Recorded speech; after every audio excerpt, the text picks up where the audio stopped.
Akibu anu kata cina nang ayan ke warima nang ayan cina sang hai bo nang tahai yilo na o ko wang kau anu kata anu tawalo na apoy nang a trên con cơm xe nang hay atanan o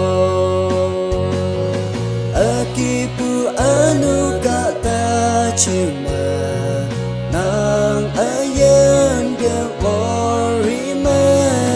nang ayan cina sang hai bo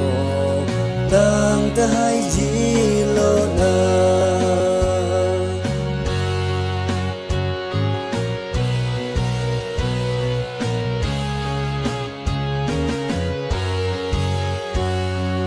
tao xương nàng nắng ye ôm cơ mơ tao lộ lăng nhúi ya na nắng ama pu ya na ta tay ya trên đất tơ bao pha akipu anu kata cina nang ayan ke warima nang ayan cina sang hai bo nang tahai yilo na akipu anu kata cina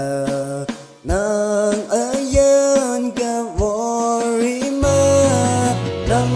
ayan cina sang